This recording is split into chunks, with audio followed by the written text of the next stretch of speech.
کبھی کسی کو دکھ نہیں پہنچایا. اور انس کی روایت میں رضی اللہ تعالیٰ عنہ، میں نے 10 سال حضور اکرم صلی اللہ علیہ وسلم کی صحبت میں اور خدمت میں دن رات بسر کی. چھوٹا سا تھا، خدمت میں کوتاہی بھی ہو جاتی تھی، غلطیاں بھی ہو جاتی تھی، لغزشیں بھی ہو جاتی تھی، خطائیں بھی ہو جاتی تھی.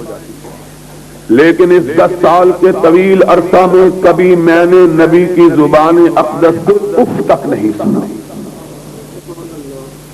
جب بھی رسالت مآب صلی اللہ علیہ وسلم نے مجھے خطاب کیا، پیارا بیٹا کہہ کے خطاب کیا، اور اگر مجھ سے کوئی غلطی ہو گئی تو اس کا پتہ مجھے حضور کے تبسم سے چلا. حضور مسکراتے اور میں سمجھ جاتا کہ مجھ سے غلطی ہو. اتنا صاحب اخلاق عالیہ اور پیکر محبت و مودت نبی، اتنا کہ یہ تو انس تھے، اپنے تھے. ان کی والدہ نے منت مانی تھی کہ اللہ مجھے بیٹا عطا کرے گا تو میں اس کی جوانی سے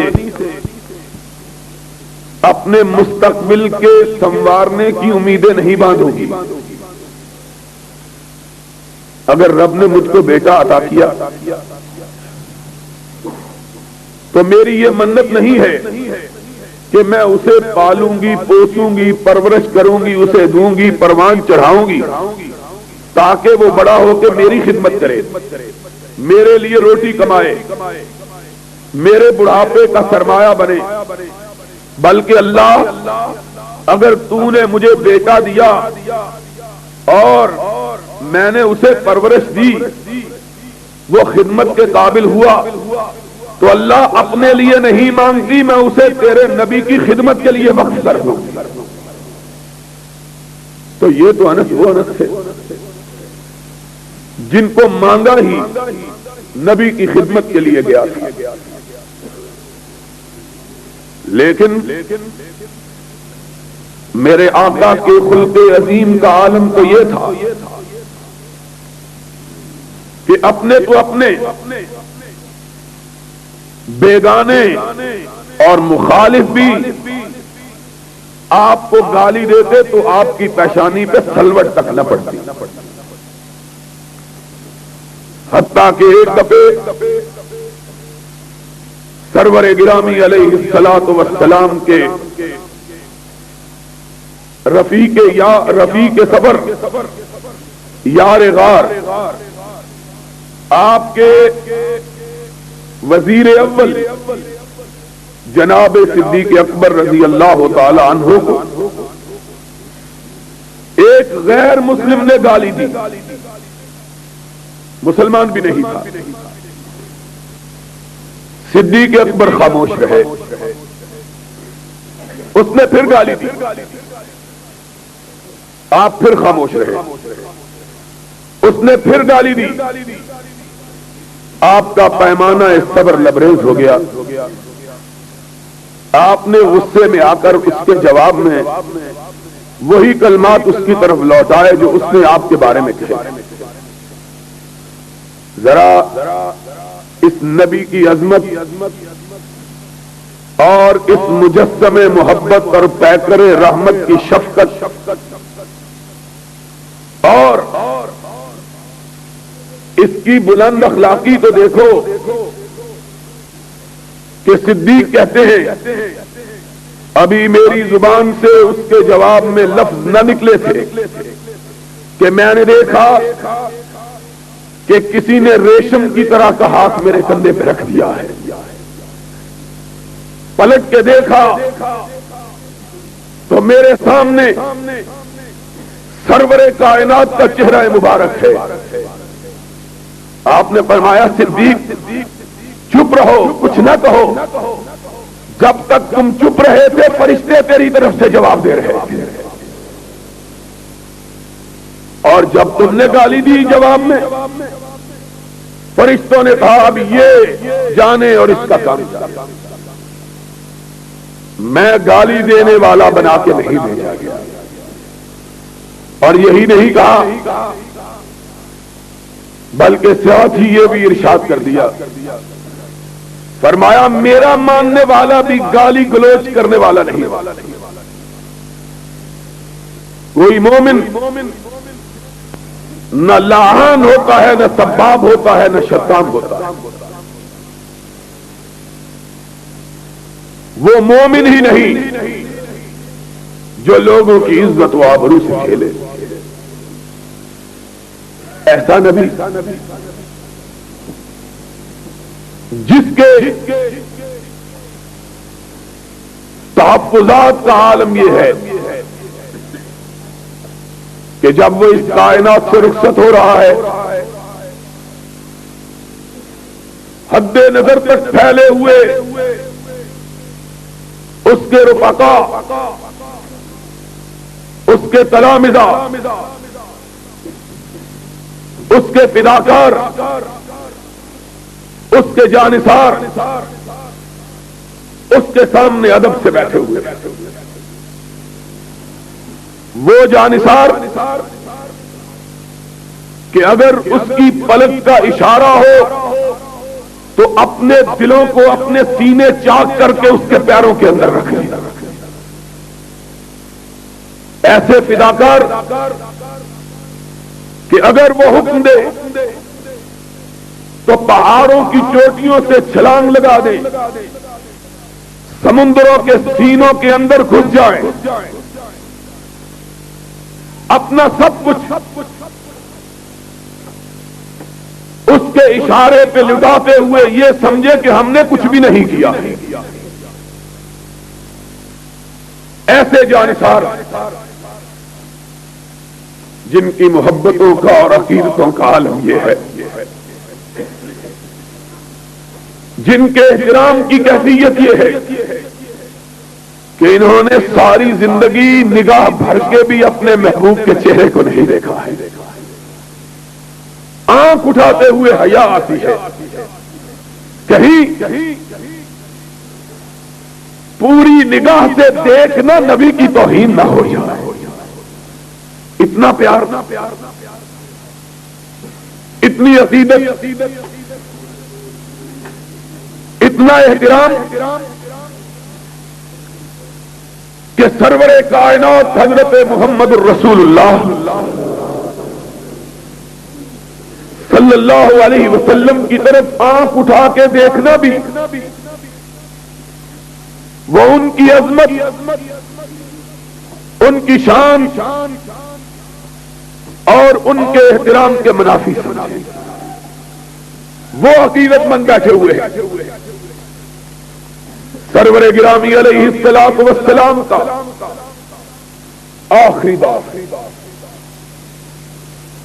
آپ کے آخری ایام میں اختلاف کی بات تو ہم سے یہی ہے نا، ہم کو گالی دینے کا سبب یہی ہے نا، ہمارا جرم اور ہمارا قصور یہی ہے کہ ہم نبی کی زندگی کے ابتدائی حالات کا بھی ذکر کرتے ہیں اور آخری کا بھی ذکر کرتے ہیں۔ اور جرم کیا ہے؟ تم اگر 12 وفات کہو تو توہین نہیں ہوتی، اگر ہم کہیں کہ نبی کی وفات ہو گئی ہے تو توہین ہوتی۔ اختلاف کا سبب کیا ہے؟ وجہ کیا ہے اختلاف؟ اور پھر میں بات کو بہت زیادہ نہیں پھیلانا چاہتا، ابھی بہت سے دوستوں نے اپنی بات کہنی ہے، لیکن میں پوچھتا ہوں آخر ہمارے خلاف برہمی کا سبب کیا ہے؟ کل تک تم 12 وفات کہہ کر جلوس نکالتے تھے تو درست تھا. آج ہم کہتے ہیں کہ نبی کے آخری ایام سے جس کے بعد نبی فوت ہو گئے تو توہین کہتے ہیں. اور پھر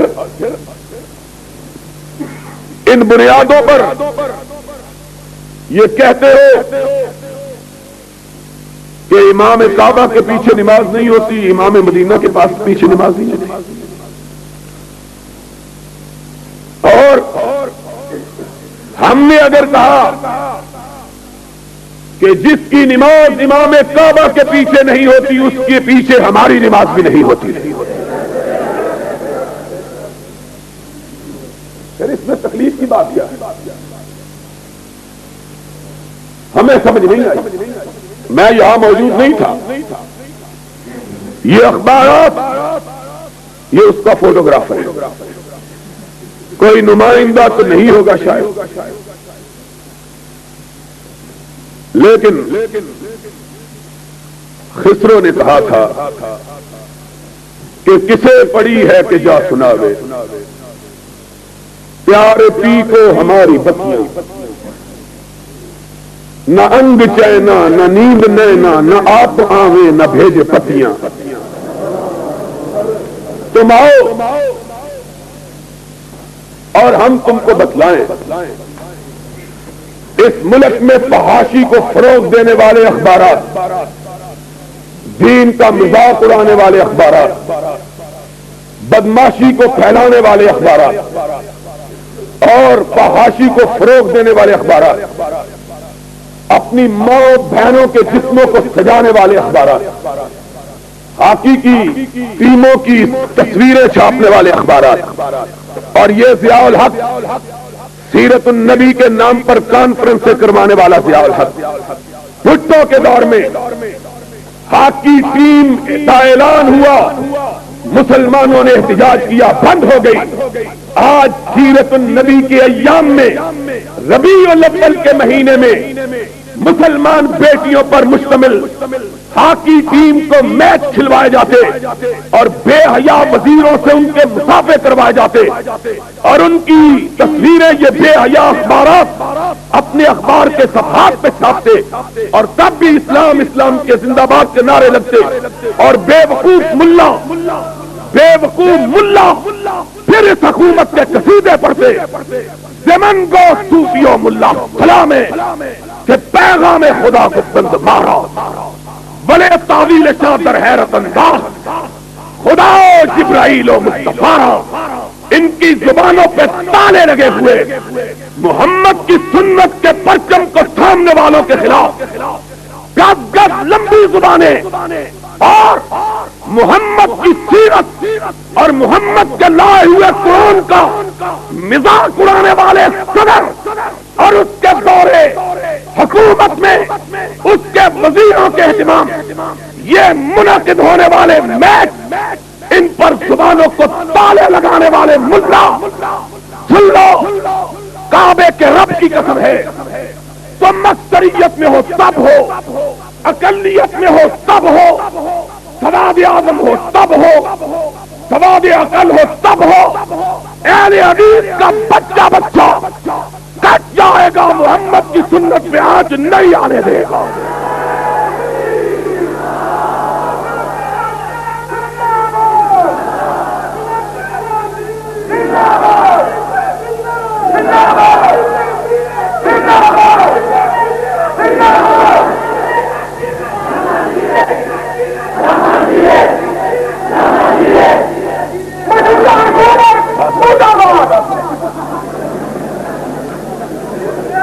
آج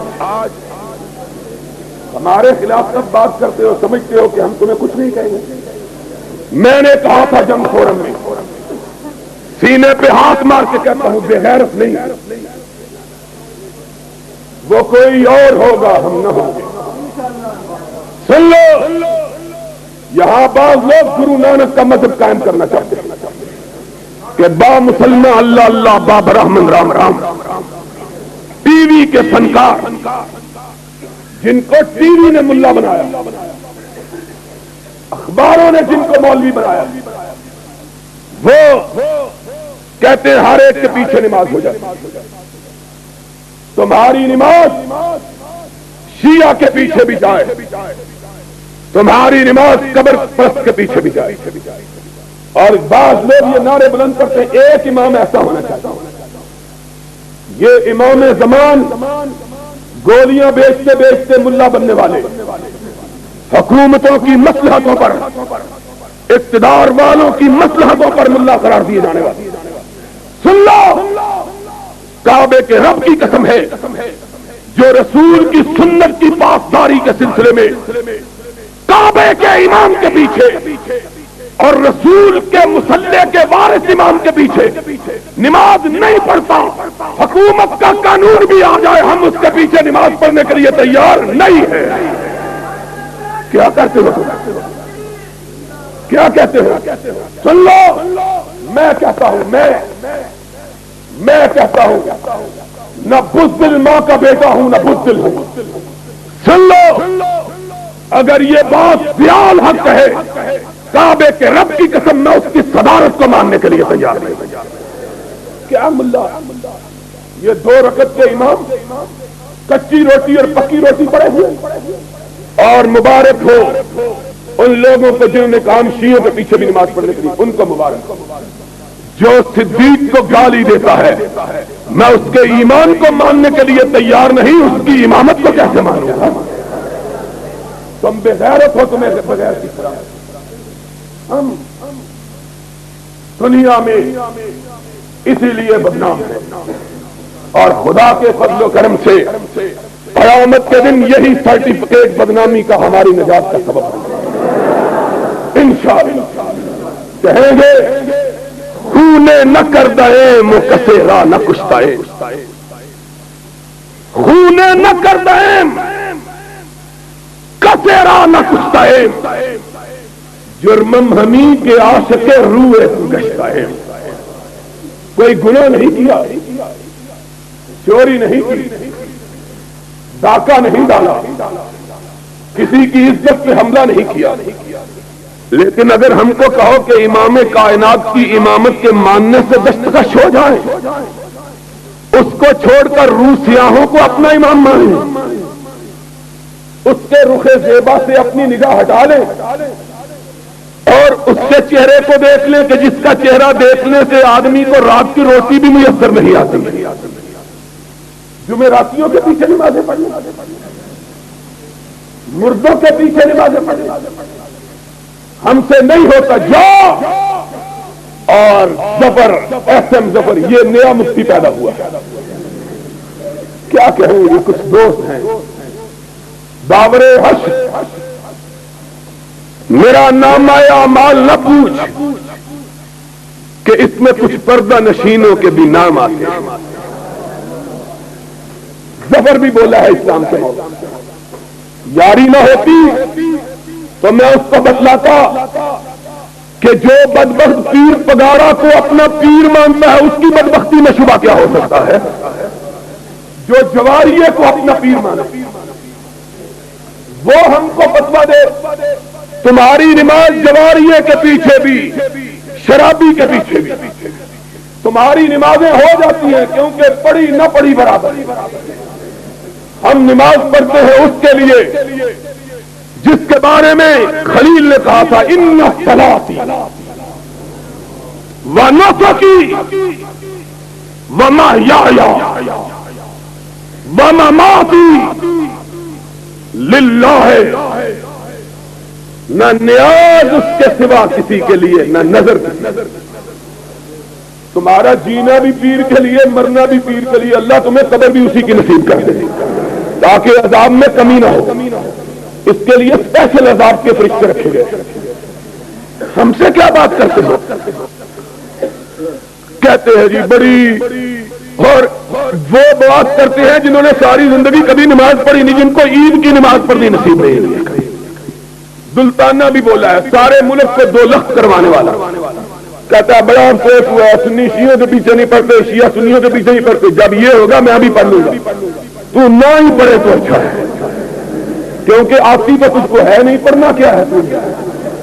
ہمارے اللہ بخشے ایک بڑے پیارے دوست ہوا کرتے تھے، نام نہیں لیتا کچھ سمجھ جائیں گے، بہت ہمارے میرے ساتھ ان کا بڑا تعلق تھا، پچھلے دنوں ان کی یاد میں جلسہ بھی منعقد ہوا، ہر سال میں آتا تھا لیکن میں اس دفعہ نہیں تھا۔ ایک دفعہ کی بات ہے، ہم نوابزادہ نصر اللہ خان کے پاس بیٹھے، وہاں ایک بڑے آدمی کا ذکر آ گیا، ہمارے دوست بہت بے باک آدمی تھے، انہوں نے ناؤ دیکھا نکاؤ دیکھا 4-6 سنا دی، ایسی کی تیسی یہ بڑا بنا پھرتا ہے کیا ہے۔ دوسرے دن کسی کام کے لیے انہیں ان کے پاس جانے کا اتفاق ہو گیا، عصر کی نماز کا وقت تھا، وہ نماز پڑھانے کے لیے کھڑے ہوئے، ہمارے دوست بھی پیچھے کھڑے ہوئے۔ دوسرے دن شام کو نوابزادہ صاحب کے پاس مجلس جمی، تو ایک آدمی نے کہا کوئی نواب صاحب یہ کل یہ کہہ رہے تھے آج ان کے پیچھے نماز پڑھتے ہیں، کیا لگا کیوں چوس بول رہے ہیں، منو وضو کر دیا دیکھا صحیح، اس طرح کی نماز میں نے تو نماز بے وضو، تمہارا کیا ہے، تم تو بے وضو بھی پڑھتے رہو، تمہاری باوضو بھی نہیں ہونی بے وضو بھی نہیں ہونی، جس کے پیچھے جی چاہے پڑھا لے، تمہارا کیا ہے۔ مسئلے کی بات کرو، مسئلے کی شرمی کی بات نہیں۔ میں نے وہاں کہا تھا ساری دنیا کے لوگ جانتے ہیں کہ اہل حدیث ہر مسئلے میں بہت روادار واقع ہے، ہر مسئلے میں روادار، اتفاق کے حامی، اتحاد کے دائی۔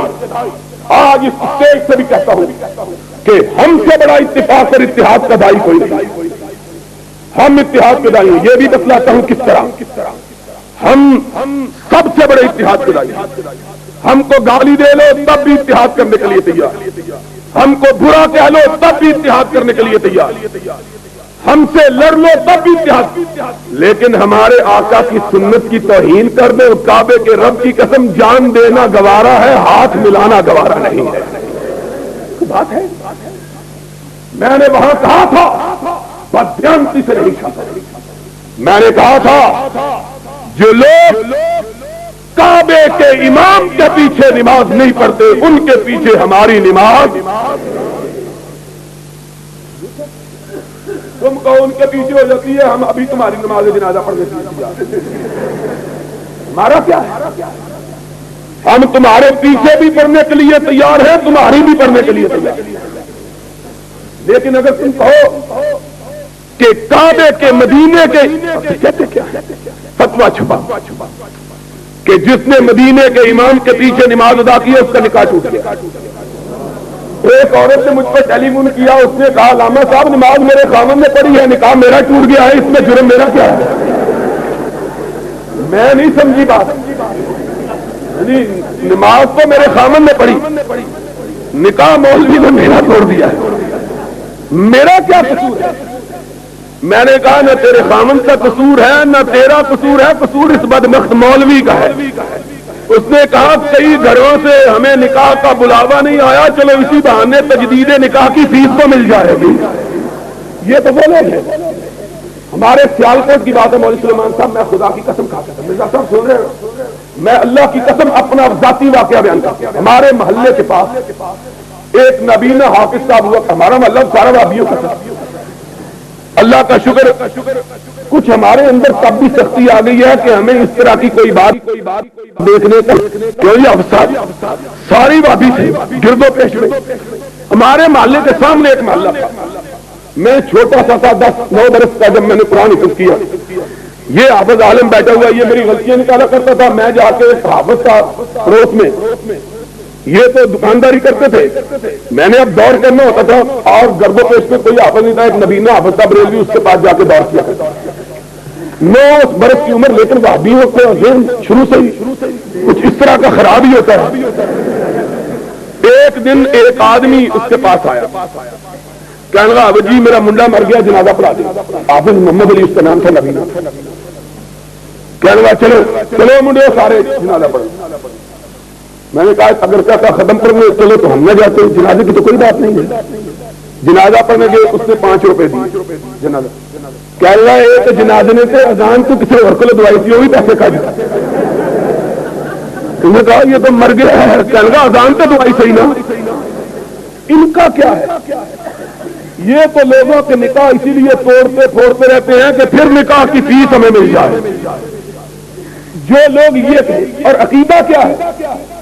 عقیدہ یہ ہے کہ سرور کائنات متصرف بالکائنات، ان کا اختیار اور ان کا اقتدار ساری کائنات میں ہے، اور حضور اسی طرح زندہ ہیں جس طرح کس سے پہلے؟ نہیں وفات تو ہی نہیں۔ اب عقل ہو کوئی پوچھے کہ کس سے پہلے؟ یہ احمد سعید کاظمی، میں نے آج تک کسی ملا کا نام نہیں لیا، لیکن آج نام لینے پر مجبور ہو گیا ہوں، کیوں گردش مدام سے گھبرا نہ جائے دل، انسان ہوں پیالہ و ساغر نہیں ہوں میں۔ اب کھا کھا کے گالیاں سینہ پک گیا ہے، جواب دیں گے انشاءاللہ۔ کس دن؟ جمعے کے دن آؤ گے؟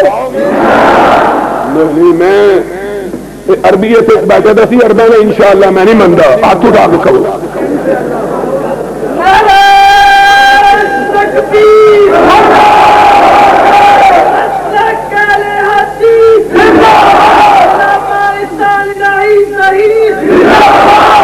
کہا اس ملا نے توہین کی بات کر رہے تھے، قاری پروفیسر سعید صاحب بھی عجیب سادہ آدمی ہے، میں نے دیکھا جیڑا بندہ پروفیسر ہو جاتا وہ سادہ ہو جاتا نہ، توہین کی ہے۔ کیا توہین کی ہے؟ توہین یہ کہتے ہیں، آؤ میں تم کو بتلاتا ہوں توہین کون سا، ذرا سامنے تو آؤ۔ میں پچھلا جمعہ یہاں پہلا جمعہ میں نے پڑھایا ہے، میں گیا ہوا تھا مصر، یمن اور سعودی عرب کانفرنسوں کے سلسلے میں، آتے ہی لوگوں نے بتلایا، بڑی ٹیپیں سنائی، بڑی گالیاں۔ میں نے کہا یار ان کو سنانے کی کیا ضرورت ہے، ان کا چہرہ دیکھ کے ہی گالیوں کا تصور یاد آ جائے۔ اور کسی نے کہا نا، کوئی بندہ گیا، سارے گاؤں والے اس کو کہتے بدھو ہے، اس نے کہا گاؤں ہی چھوڑ دو، اس گاؤں میں کیا رہنا جس سارے گاؤں والوں نے بدھو کا نام ہی رکھ دیا۔ ایک دوسری بستی میں چلا گیا، وہاں تنور پہ روٹی لیں گا، کوئی ایسی حرکت تھی، اس نے کہا بدھوا تم کتوں آ گئے ہیں؟ اس نے کہا تجھ کو کیسے پتا چل گیا ہے میرا نام یہ؟ اس نے کہا تیرے چہرے میں تو فٹک ہی نہیں ہے۔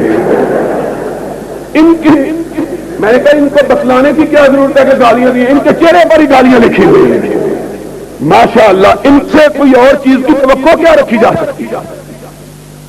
حیرانگی کی بات تو تب ہے کہ گالی نہ دے، اگر گالی دے تو تعجب، اور قرآن سنانا ہماری قسمت میں، گالی سنانا ان کی قسمت، یہ تو اپنی اپنی قسمت کی بات ہے۔ تو کہا گالیاں توہین، میں نے کہا جس کو غزالی دورہ اور متکلم زمان کہتے ہیں، اور جو سب سے بڑا ان کا رہنما احمد سعید کاظمی، سید احمد سعید کاظمی صاحب، ہم بے ادبی سے نام نہیں لیتے، خدا ان سے جو چاہے سلوک کرے، ہمارا کیا۔ سید صاحب نے اپنی کتاب حیات بعد الممات نام رکھا ہے، حیات بعد الممات، اور لکھتے کیا ہیں؟ کہا لمحے بھر کے لیے نبی پہ موت کا جھونکا آیا اور گزر گیا، اور جب آپ کے صحابہ آپ کو اٹھا کر دفن کرنے کے لیے لے جا رہے تھے، ذرا سننا بات، جب آپ کے صحابہ آپ کی چارپائی کو اٹھا کر آپ کو دفن کرنے کے لیے لے جا رہے تھے، حضور آنکھیں کھولے ہوئے باتیں کر رہے تھے۔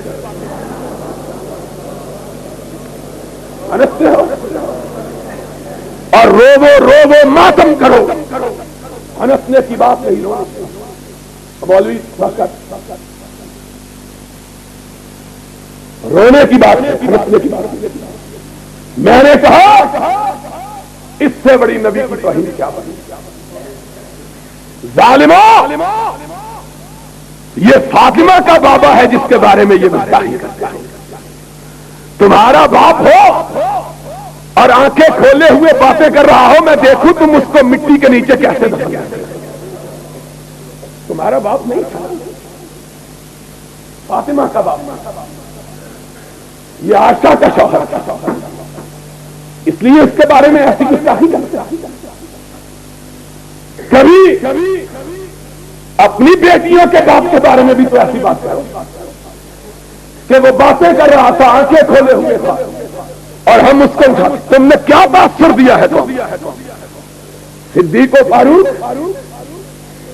وہ فاروق کہ رسالت کے احترام کا عالم یہ تھا، ایک آدمی نبی کی بارگاہ میں حاضر ہو کر اونچی آواز سے گفتگو کرتا ہے، فاروق کے چہرے پر سلوٹیں پھیل جاتی ہیں،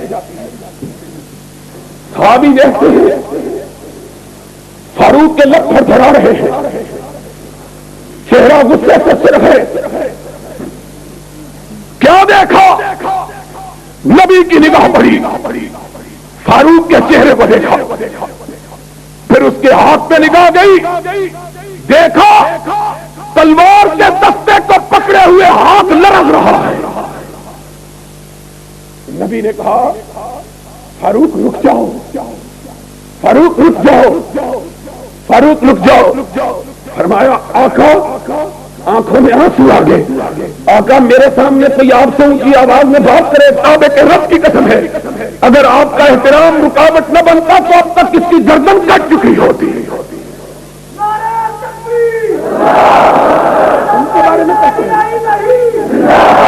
ان کے بارے میں کہتے ہو کہ انہوں نے زندہ حضور کو دفن کر دیا تھا۔ حضور آنکھیں کھولے ہوئے باتیں کر رہے تھے اور منو مٹی حضور کے اوپر ڈال دی تھی۔ کوئی تمہیں حیا نہیں آتی؟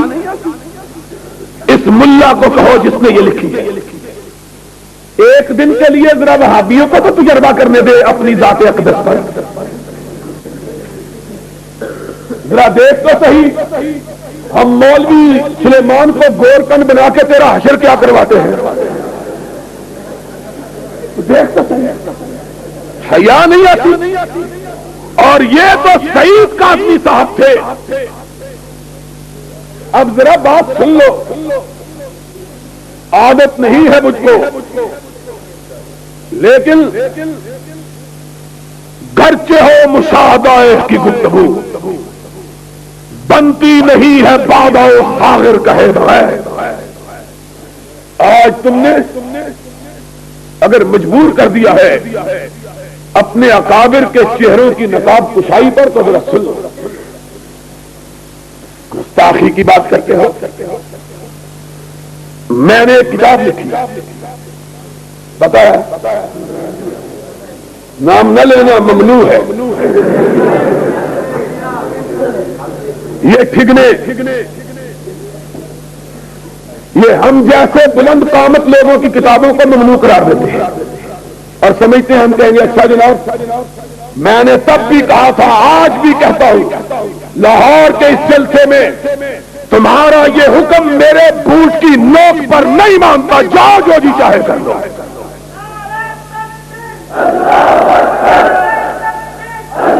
تم نے سمجھا ہے؟ ان کو ڈراؤ جو بلیوں سے ڈر جاتے ہیں، ہم تو کیا ڈراتے، نہیں مانتا میں اس حکم۔ اور آج تمہیں بتلانے لگا ہوں، سی آئی ڈی کے لوگ خصوصی طور پر میرے لیے آتے ہیں کہ آج اس کی تقریر ہے، خبر پہنچانی ہے، اور تمہیں آنے کی کیا ضرورت ہے، ہمارے کئی بھائی خود جا کے ٹیپیں پہنچا دیتے ہیں۔ سن لو، میں بزدل نہیں ہوں۔ جب تم نے پابندی کا اعلان کیا کہ البریلویہ پر پابندی ہے، اس کے بعد 6 ایڈیشن میں نے چھاپے ہیں، جاؤ جو جی چاہے کر لو۔ تم کس کو ڈراتے ہو؟ خدا سے ڈرنے والے غیر اللہ سے ڈرنا جانتے۔ اور جب ہم تو اس وقت نہیں ڈرتے تھے ہمارے اکابر جب کوئی بھی ساتھ نہیں ہوتا، اور آج تو یہ جوانوں کی فوج ظفر موج ساری ہمارے ساتھ اللہ کے فضل سے۔ 2 دن کے تنہا تھا میں انجمن میں، گئے دل کہ تنہا تھا میں انجمن میں، یہاں اب میرے رازدار بھی ہیں انشاءاللہ۔ اب یہ مسلک کے دیوانے، مسلک کے پروانے، مسلک کی شمع پر قربان ہونے والے سینکڑوں ہزاروں نہیں لاکھوں تک جا پہنچے ہیں۔ اور بتلاؤ رسول کے دیے ہوئے مسلک کے لیے قربانی دو گے؟ رسول کے عطا کیے ہوئے مسلک کے لیے قربانی دو گے؟ تم کب کی بات ہے؟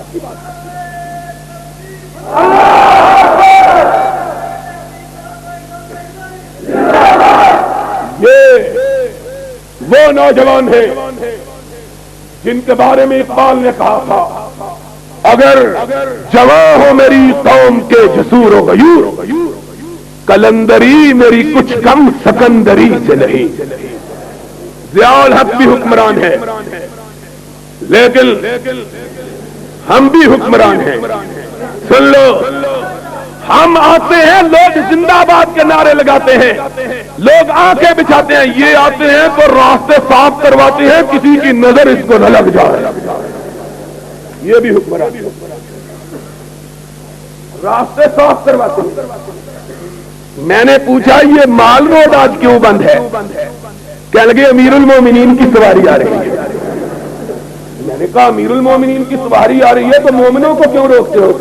کہنے لگے مومن بے وضو ہے، کسی غیر محرم کی نظر ان پہ نہ پڑ جائے۔ یہ امیر المومنین، یہ امیر المومنین کی سواری آ رہی ہے۔ کیوں طاؤس خان ٹھیک ہے کہ نہیں؟ بابا بڈھا ہو گیا، ویسے بڑا جوان ہے ماشاءاللہ، اور دیں گا بابیاں واسطے قربانی بابا اور زندہ باد۔ کہتے ہیں کیا باتیں کرتے ہیں؟ ان کے بڑے نے کہا کتاب لکھی، کہنے لگے پابندی لگاؤ۔ ہم نے تو کبھی کسی کتاب کے بارے میں نہیں کہا پابندی لگاؤ، ہم نے کہا اور لکھو تاکہ لوگوں کو تمہاری حقیقت کا پتہ چلے۔ لکھو گے تو پتہ چلے گا، روشنی ہوگی تو ظلمتیں بھاگے گی۔ 2 سال 3 سال سن 83 میں کتاب چھپی، آج تک بڑے بڑے پرے باز، بڑے بڑے پان خور، بڑے بڑے سرمگی آنکھوں والے ہم کو مارنے کے لیے، مروانے کے لیے درخواستیں کرتے رہے غیر اللہ کو۔ ہم نے کہا سرمگی آنکھوں والوں اور شگفتہ ہونٹوں والوں مارنے کے لیے لوگوں سے فریادیں کیوں کرتے ہو؟ اپنی آنکھ اٹھاؤ، ہم ویسے ہی مر جائیں۔ لوگوں سے کیا درخواست کرتے ہو؟ تم خود ہم سے بات کرو، کچھ ہم سے کہا ہوتا، کچھ ہم سے سنا ہوتا۔ لیکن مجھے ایک میرے دوست کہنے لگے اصل میں ان کو غیر اللہ سے مانگنے کی عادت پڑی ہوئی ہے نا، اس لیے مانگنے سے رہتے نہیں ہیں۔ 3 سال تک درخواستیں کرتے رہے، پابندی لگا دو، پابندی لگا دو۔ اور بیوقوفو عقل دیکھو۔ میں نے کہا عقل، کہنے لگے یار کسی بھی بڑے ظالم ہو جی عقل ہوں تو یہ ہو کچھ ہوں جی عقل ہوں تو پھر یہ ہو کچھ ہوں۔ میں نے کہا عقل کی بات کرو، کتاب عربی زبان میں چھپی ہے، پابندی پاکستان پنجاب میں لگوا رہے ہیں، ہے کوئی عقل کی بات؟ اور جس گورنر کو کہتے ہو اللہ کے فضل و کرم سے اس گورنر کو بسم اللہ پڑھنی نہیں آتی ہے۔ اب کیا ہے گورنر کی بات، ماشاءاللہ جا رہا ہے، ایسی کی تیسی ان کی۔ میں یہ کہہ رہا تھا کہ غیر اللہ سے فریادیں، 3 سال تک فریادیں کرنے کے بعد ایک جواب لکھا۔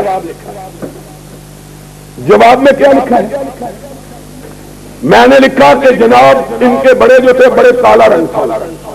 یہ کو میں نے تنظیم نہیں لکھا، ویسے میں نے سراپا بیان کیا کہ ان کا رنگ اتنا کالا تھا کہ اس کو دیکھ کر شب کی سیاہی بھی آدمی کو بھول جاتی تھی، اتنا کالا رنگ۔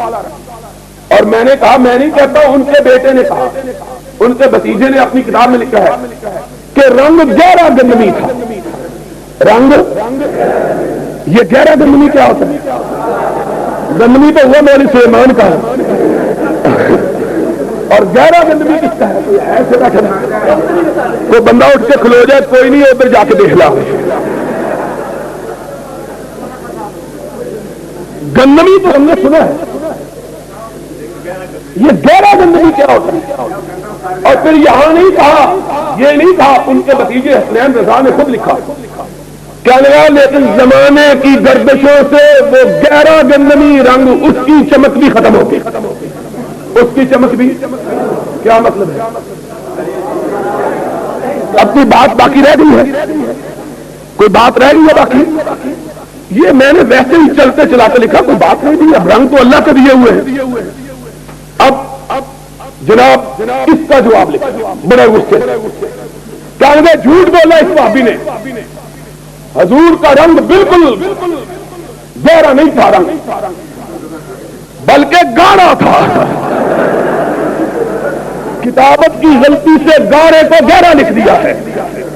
میں نے کہا ہوئے تم دوست جس کے دشمن اس کا آسماں کیوں ہو, جس کے وکیل صفائی تم ہو, انشاءاللہ اس کو پھانسی لگنے سے کوئی بچا سکتا. مجھے بات یاد آ گئی, ہمارے دوست ہیں رفیق باجوہ صاحب, نیازی صاحب کا کیس تھا.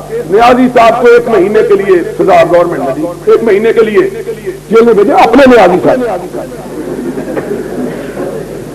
باجوہ صاحب ان کے وکیل مقرر ہوئے. سزا کی مدت ختم ہوگی, باجوہ صاحب کے دلائل ختم نہیں ہوئے.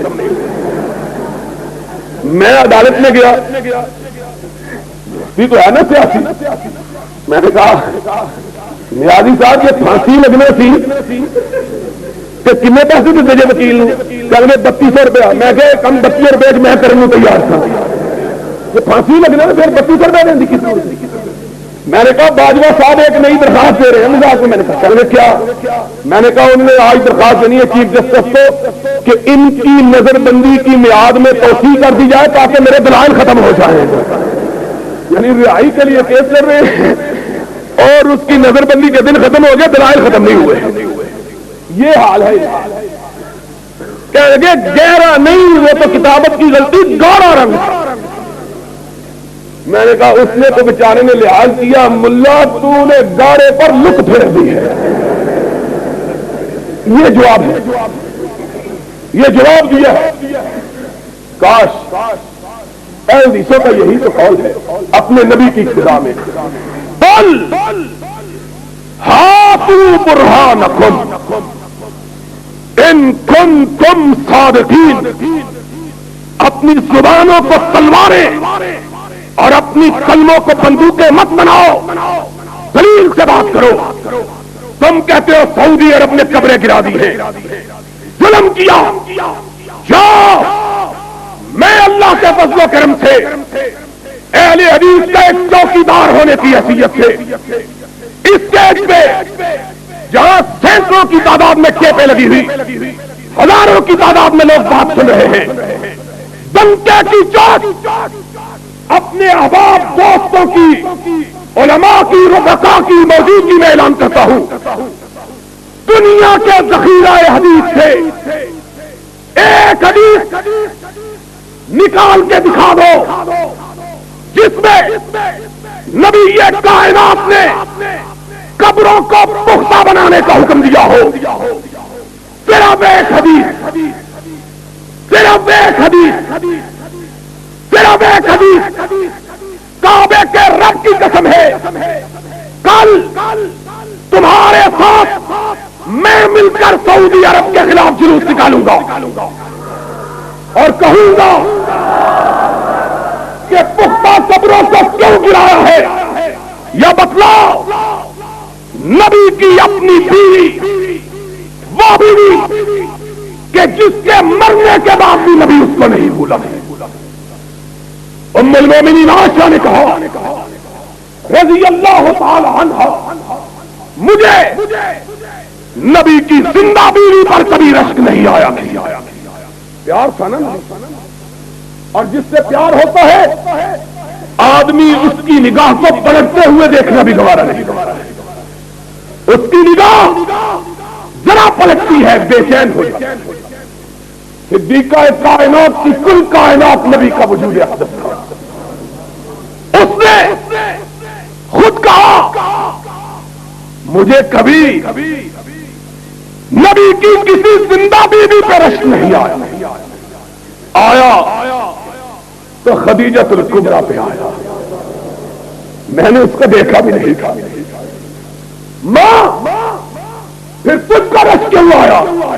کہا جب بھی خوشی کی بات ہوتی میرے آقا کہتے کاش آج خدیجہ موجود ہوتی. جب بھی کبھی غم آتا نبی کہتے کہ خدیجہ کیسی عورت تھی. جب لوگ مجھے زخم لگایا کرتے وہ اپنے دوپٹے کو پھاڑ کے مجھ پہ مرہم رکھا کرتی تھی. خدیجہ وہ خدیجہ. کہا قربانی کا دن آتا نبی کے رشتے دار بنو ہاشم کے سردار موجود ہوتے. نبی کائنات گوشت کٹیا تھا. اپنی ازواج مطہرات کو فرماتے میری بیویوں گوشت کی تقسیم کی ابتدا کرنی ہے تو میرے خدیجہ کی سہیلیوں سے کرنی ہے. سب سے پہلے قربانی کا گوشت اگر بھیجا جائے تو میری خدیجہ کی سہیلیوں کو بھیجا جائے. ایک دن اماں نے کہا آقا کیا بات ہے؟ خدیجہ کو کائنات سے رخصت ہوئے 10 برس ہو گئے. آپ کبھی کسی موقع پر اس کو نہیں بھولتے. آپ نے فرمایا عائشہ تم نہیں جانتی جب ساری کائنات میری تکذیب کر رہی تھی اکیلی خدیجہ میری تصدیق کر رہی تھی. ساری کائنات محمد کو جھٹلا رہی تھی اور خدیجہ میری کمر ہمت کو بندھا رہی تھی. دنیا والے مجھ کو مٹانے پہ تلے ہوئے تھے اور خدیجہ مجھ کو دلاسا دیتی تھی کلا واللہ لا یخزیک اللہ ابدا انک لتحمل الکلا وتنصر المظلوم وتعین علی نوائب الحق. آقا غم نہ کرو میں تو تیری خلوت کی جاننے والی ہوں. جلوت میں تو بڑے پاک باز ہوتے ہیں لیکن خلوت میں تجھ سے پاک باز تو کبھی دیکھا ہی نہیں ہے. کلا واللہ لا یخزیک اللہ ابدا. کعبے کے رب کی قسم ہے میرا رب تجھ کو مرنے نہیں دے گا. تجھ کو بڑے کام کے لیے پیدا کیا ہے. تو مظلوموں کی مدد کرنے والا بے کسوں کی فریاد کو پہنچنے والا بے بسوں کا ہاتھ بٹانے والا یتیموں کی دستگیری کرنے والا اور بیواؤں کے معصوم بچوں کو اپنی گودی میں اٹھا کر کھلانے والا. تو کیسے ضائع ہوگا؟ اور جس دن جبریل کی ہیبت نے سرور کائنات کو دہشت زدہ کر دیا تو خدیجہ کی نور بصیرت کو دیکھو. اپنے آقا کا اپنے تاجدار کا ہاتھ تھاما اور اپنے چچا برکا کے پاس لے گئی. کہنے لگی چچا اپنے بتیجے کو ذرا تسلی تو دو یہ کیا پر باتیں ہیں؟ کہا بتیجے کیا بات ہے؟ کہا چچا غار ہرا میں ایک ایسا وجود اترا جس نے کائنات کے کناروں کو اپنے پروں کے نیچے چھپا دیا. میں ڈر گیا ہوں نہ جانے کیا ہوگا. ہائے ورقہ نے اپنی نگاہ تبریک اٹھائی خدیجہ کو مبارک دی. خدیجہ آج سے تیرا شوہر تیرا تاجدار نہیں رہا بلکہ پوری کائنات کا تاجدار بن گیا ہے.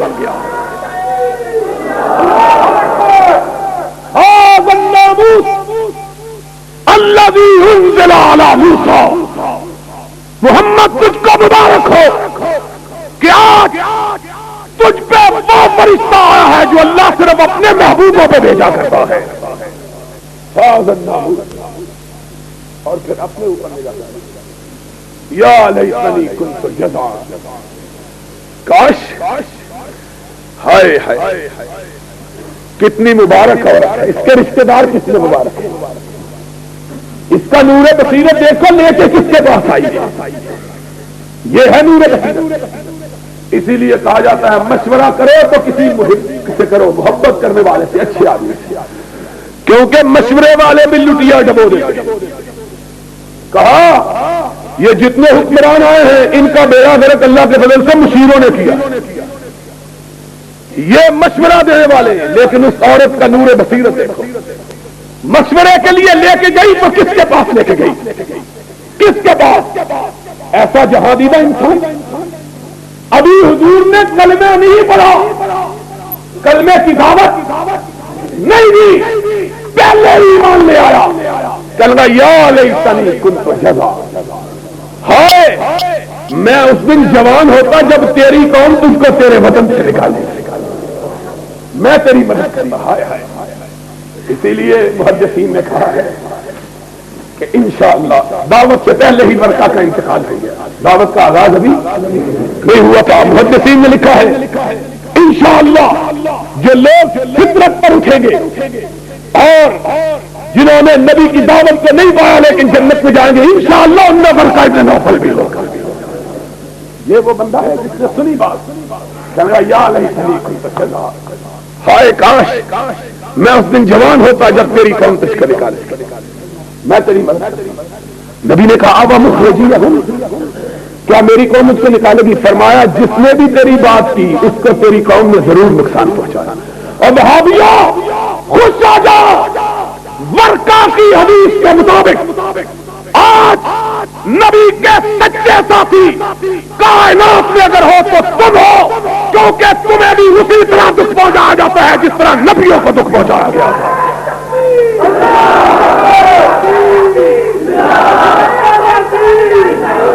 اور سبب وہی ہے جو نبیوں کو دکھ پہنچانے کا سبب تھا۔ نبی بھی کہتے تھے لا الہ، اور وہابی بھی یہی کہتے ہیں لا الہ الا اللہ، وہابی بھی یہی۔ آج ہم کو کہتے ہیں شریف نواز پھول چڑھایا ہے اور منصورے پہ آواز ہے اس کا نام ہی شریف ہے، اس کا نام ہی۔ ہم نے کہا پھر اس بیچاری نے کیا قصور کیا ہے جس کا نام بھی شریف ہے؟ بابرہ شریف بھی تو ہے، اس کا پھر کیا قصور ہے؟ یہ دلیل ہے، یہ قرآن و سنت ہے ان کا۔ کہتے ہیں بڑا اچھا آدمی ہے، کیوں؟ اس کے نام کا حصہ شریف، اس کے نام کا بھی تو حصہ شریف ہے، اس کو بھی سرٹیفکیٹ دے دو جنت کا۔ سن لو، نواز شریف ہو یا کوئی اور شریف ہو، کوئی مردہ پرست قیامت کے دن محمد الرسول اللہ کی شفاعت کا حقدار نہیں بن سکتا۔ بنیں گے تو انشاءاللہ ہم گناہگار، کیوں؟ قیامت کے دن آئیں گے نامہ اعمال میں بڑے گناہ، بڑی غلطیاں، بڑی قصور، لیکن آنکھ اٹھا کے رب کی بارگاہ میں ادب کے ساتھ کہیں گے اللہ گناہ تو بڑے کیے، نہ تیرے ساتھ کسی کو شریک کیا، نہ تیرے مصطفیٰ کے ساتھ کسی کو شریک کیا، نہ تیرے ساتھ شرکت گوارا کی، نہ تیرے نبی کی امامت میں۔ اور کہتے کیا ہے؟ میں یہ کہہ رہا تھا وہ خدیجہ رضی اللہ تعالی، بڑی دیر ہو گئی ہے یار تقریر میں، بس کریے پھر۔ اور قاری صاحب میرا پیچھے کرتا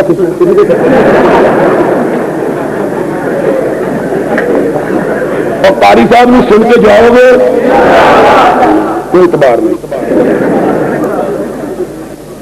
سن کے جاؤ گے قاری صاحب نے راستہ چھڑنے نہیں دے، اور بوکے آج پھر مقابلہ ہو جائے مسئلہ بھی 1 بجے تک۔ بہرحال میں یہ کہہ رہا تھا کہ ساری کائنات میں اما عائشہ کے فرمان کے مطابق اگر کسی کا پیار سے حضور نے بے پناہ نام دیا تو خدیجہ، اور بتلاؤ خدیجہ الکبریٰ حضور کی زندگی میں فوت ہوئی کہ نہیں؟ حضور نے اس کی قبر پختہ بنائی تھی کب تک؟ نہیں، تم جو بولتے ہو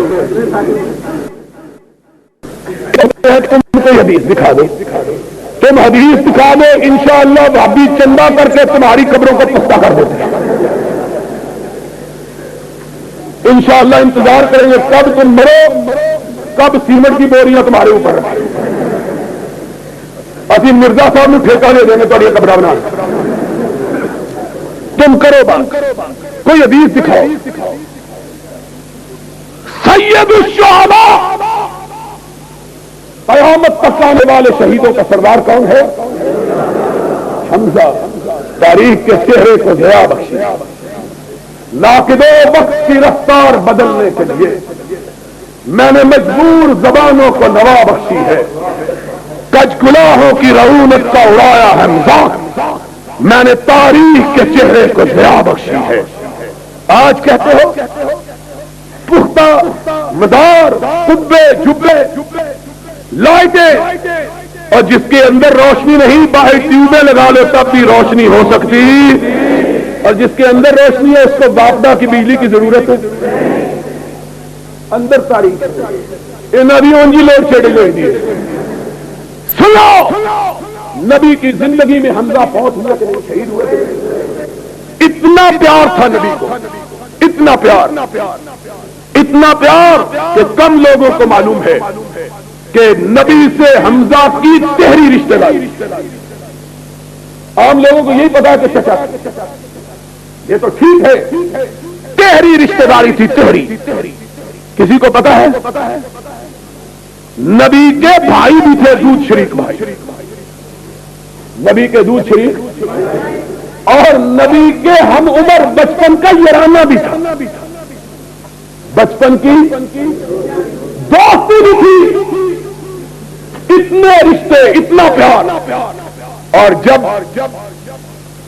شہادت ہوئی تو جسم کا انگ انگ کاٹا گیا ہاتھ کاٹے گئے پاؤں کاٹے گئے سینہ پھاڑ کے کلیجہ نکال کے چبایا گیا آنکھیں نکالی گئی ناک کاٹا گیا حدیث میں آیا ہے کان کاٹے گئے اس طرح کہ جسم کا کوئی حصہ سلامت نہ رہا حضور کو پتا چلا بچپنے کا یار جوانی کا ساتھی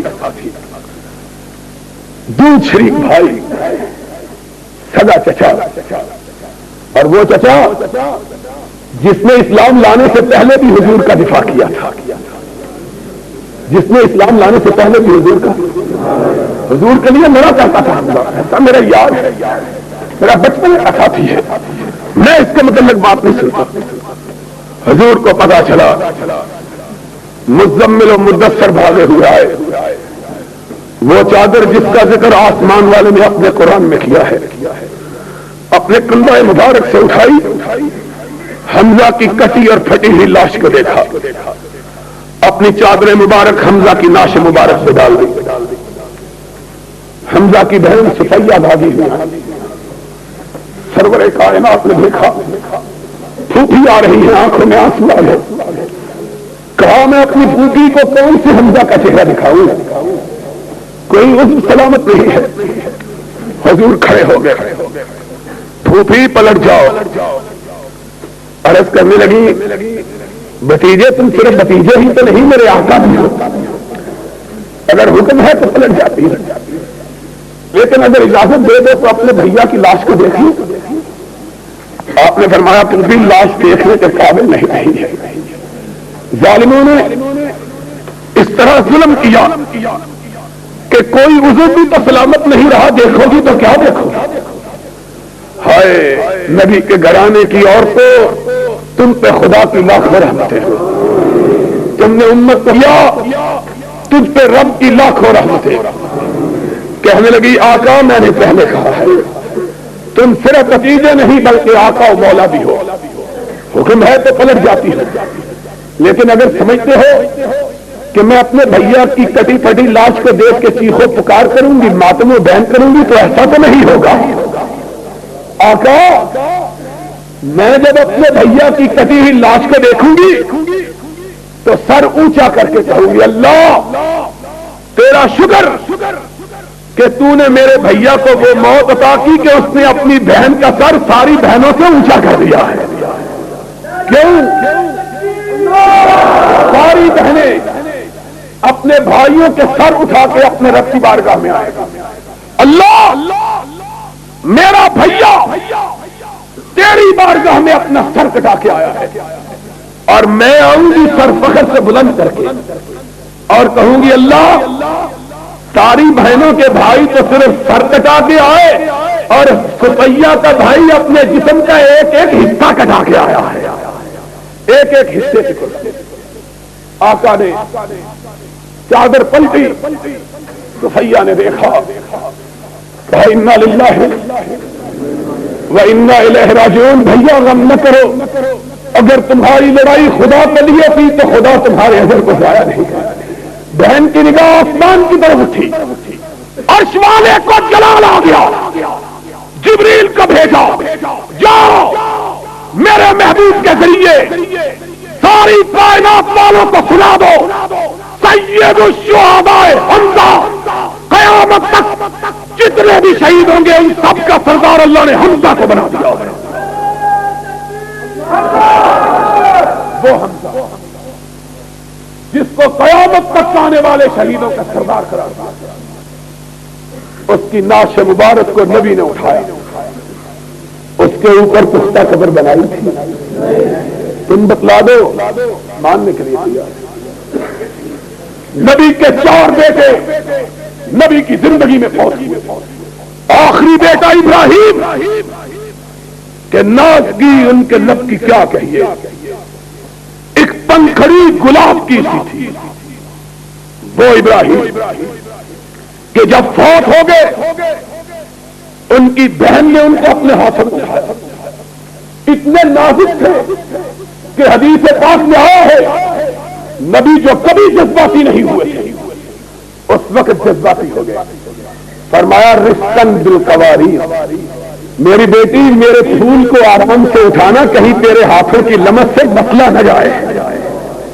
اتنا نازک ابراہیم، اس ابراہیم کی لاش کو حضور نے اپنے ہاتھوں پہ رکھا، بڑھاپے کا آخری بیٹا، لبوں کے الفاظ ہے انا بفراقک یا ابراہیم لمحزونون رضینا بقضاء اللہ ما نقول الا ما یرضی اللہ۔ ابراہیم تیری جدائی کا غم تو بہت ہے، لیکن تیرے باپ کی زبان سے صرف وہی لفظ نکلے گا جو رب کو پسند ہو، اور کوئی نہیں۔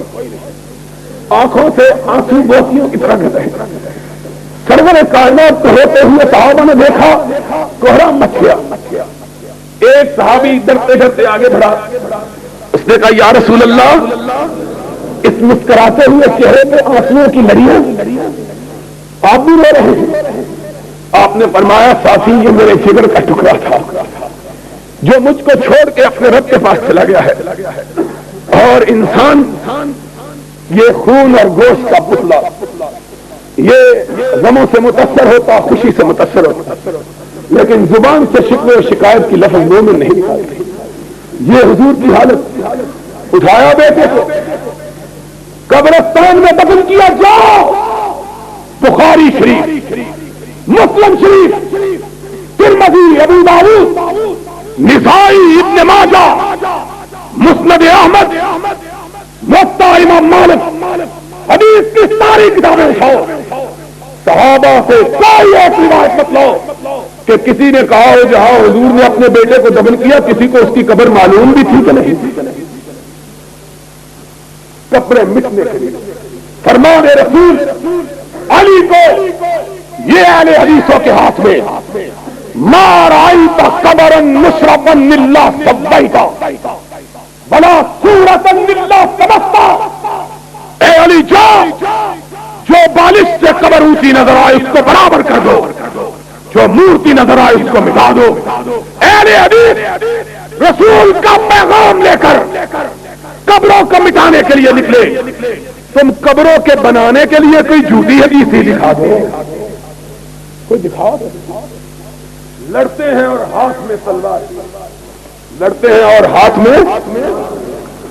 دوستو ہمارا مسلک صرف ایک بات پہ مبنی، اور اس بات پہ فخر، اس بات پہ ناز، غرور نہیں کہ غرور اسلام کے اندر جائز نہیں، لیکن خدا کا شکر، اور تم بھی شکرانہ ادا کرو کہ آج اس گئے گزرے دور میں اگر کوئی خم ٹھوک کر سینے پر ہاتھ مار کر ڈنکے کی چوٹ یہ بات کہہ سکتا ہے کہ میرا مسلک صرف وہی ہے جو محمد الرسول اللہ نے ابو بکر و عمر کو دیا تھا، اس میں کوئی ملاوٹ نہیں، کعبے کے رب کی قسم وہ صرف ایک مسلک ہے اور وہ تمہارا مسلک اہل حدیث ہے، اور کوئی مسلک کائنات میں ایسا موجود نہیں ہے۔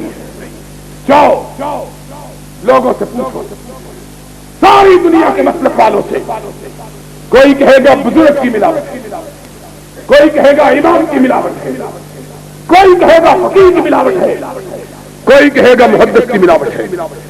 ہم نے کہا جس میں بھی ملاوٹ ہو، چاہے ملاوٹ کتنی پاکیزہ ہی کیوں نہ ہو، اس کو خالص دودھ خالص وہی ہے جو بھینس کے تھنوں سے نکل کر، اگر اس کے اندر روح کیڑا ملا دیا جائے تو دودھ خالص ہوگا، اگر اس کے اندر زمزم کا پانی ملا دیا جائے دودھ خالص وہی ہے جس کے اندر کوئی آمیزش نہیں، اور مسلک خالص وہی ہے جس کے اندر نہ کسی امام کی، نہ کسی فقیہ کی، نہ کسی محدث کی، نہ کسی شیخ کی، نہ کسی بزرگ کی، نہ کسی پیر کی، نہ کسی اونچے کی، نہ کسی کالے کی، نہ کسی گورے کی کوئی ملاوٹ نہ ہو، بلکہ بات وہی کہے جو محمد کریم نے کہی تھی، اور وہ کیا ہے؟ ایک ہاتھ میں رب کا قرآن ہو، دوسرے ہاتھ میں محمد کا فرمان ہو۔ انشاءاللہ جب تک ہم زندہ ہیں قرآن کو بھی اونچا رکھیں گے، محمد کے فرمان کو بھی اونچا رکھیں گے، جو لڑے گا اس کا مقابلہ کریں گے، پشت پھیر کر نہیں بھاگیں گے کہ ہماری تاریخ میں پشت پھیرنے والے کو اپنے قبیلے کا پروند نہیں۔ زندہ ہے انشاءاللہ۔